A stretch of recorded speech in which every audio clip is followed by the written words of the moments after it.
thing that has really changed, I think, over the last day and a half is the culture of this group. Because I think not only have our dogs recognized it, I think other people have recognized it. So like when we first started out, the first day, and when we were early on coming in, we really had kind of a cluster going on. Dan's dog dragged him across the yard the first day, and now we're looking like a group of pretty well disciplined characters, you know? Like I just think there's become, we talk, where's Wyatt? We talk about culture, and recently with the basketball program that he's involved with, we talk about the idea of carrying on the culture, and it all starts with the coaching. There's coaching changes going on. The big concern is, or the big conversation, the big topic is the culture going to be maintained? Our culture has changed in the last 48 hours, and it's evident. If this group had walked in like this on day one, I'd have went, we're really going to get some stuff done. Like I might have to add to the outline. It never happens that way.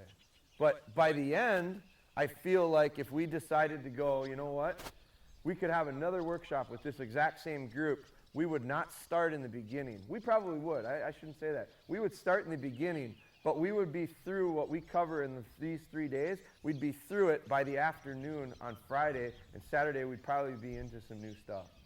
That doesn't surprise me, but it's a compliment, because I just really like what I'm seeing. So when we come out of the kennels and have a lot of dogs that I'm sure have the energy right now, and we're going to let them start to let it off. The one thing we're not doing is just letting them burn it. We're burning it under a lot of control like we did down in the basement. So we're going to get in a line. We're going to heal up. We've kind of got a line started here. So let's have this be the start of it. Heal up and make your turn, and then space out, Megan, about 30 yards probably is what we'll take. And we're going to keep spacing about like this. So go ahead. And then go ahead. And then go ahead. Because what we're doing is we're working on our individual heel positioning and all of that. And then we're going to start throwing some curveballs at you and asking you to move with other dogs and get close to other dogs. And we're going to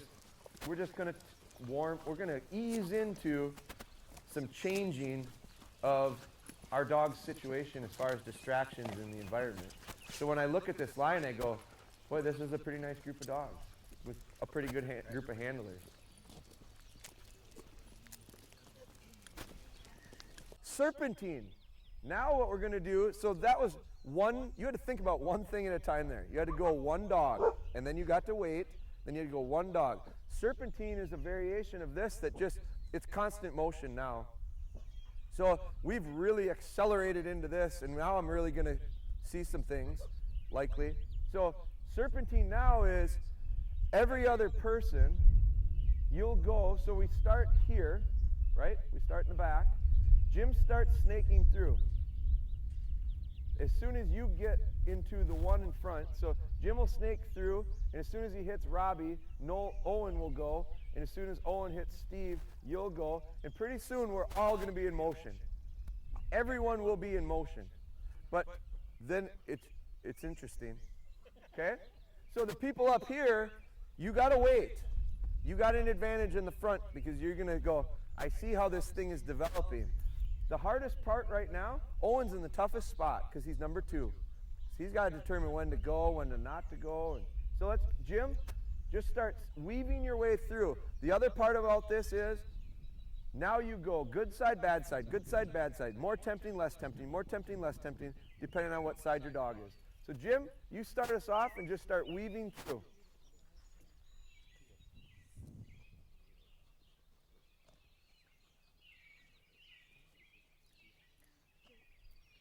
There. There. There. There. Good correction. Loose lead, so when you do correct, you get something out. Correct there. There you go. It's getting more complicated. We got more dogs moving.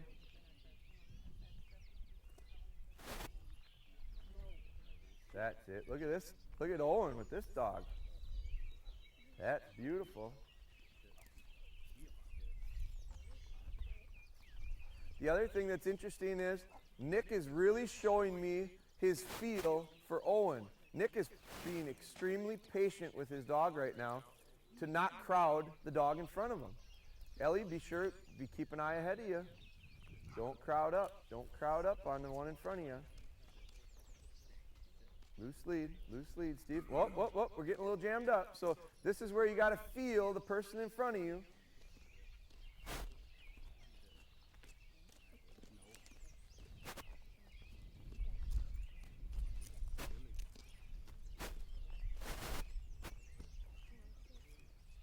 Lots of dogs moving now. So right now, that analogy about the juggling, there's several balls in the air, guys. We got Curtis's little Max to finally say enough's enough. I gotta adjust, and Curtis did a nice job fixing that. There. Loose lead. That's it, Steve. Loose. Right now, snap. There. Loose lead so that when you gotta correct, you get something out of it. Natalie, just give her a firm correction. A real firm correction. There. You had it. Now, you had it, and then you gave her another one, and really there was no reason for the second one. That's all right. And you really wanted that, so you reached down, and part of the problem is the more you touch her, the more she bubbles over. Now it's all you. Now you work. Now you do some work.